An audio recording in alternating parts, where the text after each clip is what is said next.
देखो, अपना नामकरण में रासायनिक जो नामकरण है अपना, है ना, IUPAC नामकरण पद्धति बोलते हैं इसको। ठीक है, IUPAC का फुल फॉर्म है international union of pure and applied chemistry.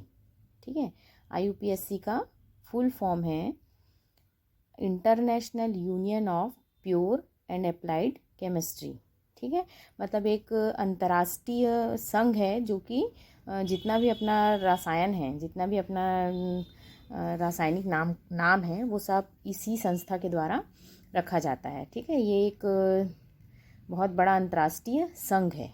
ठीक है, इसको IUPAC नामकरण संस्था मतलब संघ बोला जाता है। ठीक है, तो इसमें अपने को IUPAC में क्या होगा, देखो IUPAC सिस्टम जो है अपना, ठीक है, IUPAC में ये होगा कि अपन किस तरीके से कौन सा सफिक्स लगेगा, कौन सा प्रीफिक्स लगेगा।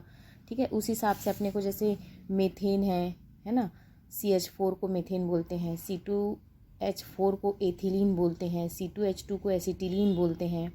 तो ये आपको IUPAC नामकरण के अनुसार पता चलेगा। दो प्रकार का नाम होता है, दो प्रकार से रखते हैं। ट्राइवियल सिस्टम, कॉमन नेम जो अपन बोलचाल की भाषा में बोलते हैं, है ना। आप लोग का भी घर में दो नाम होगा, एक घर में जो आप लोग को रूटीन में बोलते होंगे और एक आप लोग का स्कूल का नाम होगा। ठीक है, तो दो नाम है, एक प्रचलित और दूसरा IUPAC पद्धति से। ठीक है, तो प्रचलित नाम में आप उसके गुण में, है ना, उसका विशेष गुण, उसकी प्राप्ति का स्थान, उसके आधार पर रख दो। मीथेन को जैसे मार्स गैस बोलते हैं, है ना, दलदल में मिलता है, तो दलदल का इंग्लिश होता है मार्स। ठीक, और इसी प्रकार फॉर्मिक हम लोग को फॉर्मिका मतलब चींटी से प्राप्त करते हैं। ये सब उसका कॉमन नेम हो गया। IUPAC नेमिंग में क्या करेंगे कि जैसे एल्केन है, ANE, ध्यान रखना आप, ANE जो है उसका ई को हटाकर अनुलग्न जोड़ेंगे। ठीक, तो ये अपना जो फंक्शनल ग्रुप है, अल्कोहल के लिए से OL जोड़ेंगे, ऑल, एल्डिहाइड के लिए अल जोड़ेंगे, कीटोन के लिए ओन जोड़ेंगे, अम्ल के लिए ओइक एसिड जोड़ेंगे। ठीक है, तो आपको इस तरीके से ई को हटा हटा के इंग्लिश में मैं बता रही हूँ आप लोग को कि OL, AL, ONE और ओइक, ये सब जोड़ना है।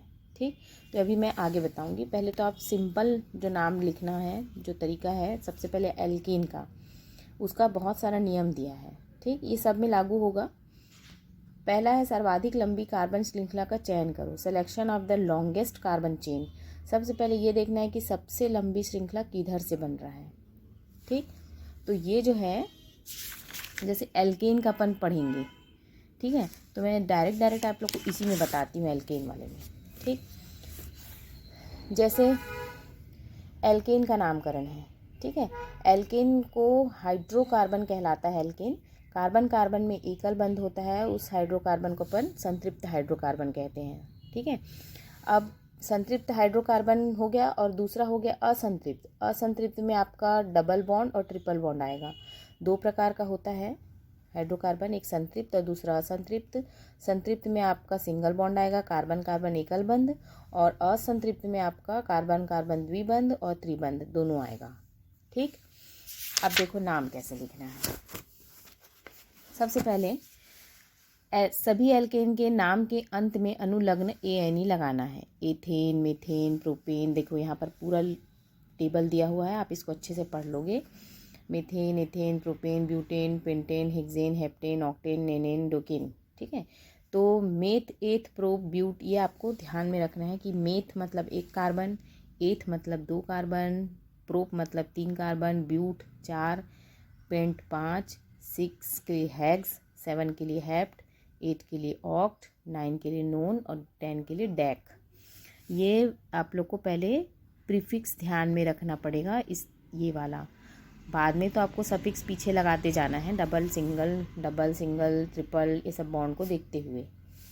ठीक है, तो ये उसका सूत्र है, सामान्य सूत्र CnH2n+2। n बराबर कार्बन परमाणु की संख्या रखना है, तो ये अपने आप ये बन जाएगा। ठीक है, अब जैसे अणु सूत्र इस तरीके से है।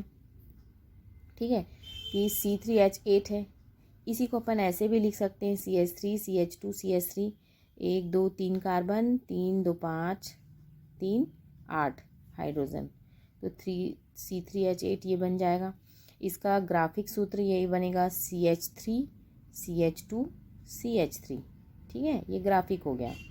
ठीक, अब सबसे पहले तो ये हो गया। अब दूसरा में अणु में कार्बन की संख्या दर्शाने के लिए उचित पूर्व लग्न लगाना है ना। पूर्व लग्न और अनुलग्न पीछे जोड़ना है, सामने जोड़ना है। ठीक है, पेंटा हेक्सा आदि में ANE जोड़कर नाम लिखते जाओ इस तरीके से। ठीक, अब पहला नियम बोल रहा था उसमें कि सर्वाधिक लंबी श्रृंखला का चयन करना है। सर्वाधिक लंबी श्रृंखला का चयन करने के लिए कार्बन परमाणु की सबसे लंबी श्रृंखला का चयन करते हैं, चाहे वह सीधी हो, शाखा में मुड़ी हो, कैसे भी हो, है ना। जैसे देखो, अपन काउंट करना है पहले, 1 2 3 4 छोटा चेन बन रहा है। अगर अपन ऐसे गिनेंगे 1 2 3 4 5, यहाँ से लंबा चेन बन रहा है।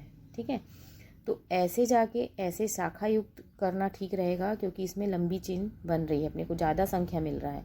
सीधा जा रहे थे तो 4 हो रहा था, ऐसे जाके ऐसे जा रहे हैं तो 5 हो रहा है। तो ऐसे सबसे पहले इसको चूज़ करना है।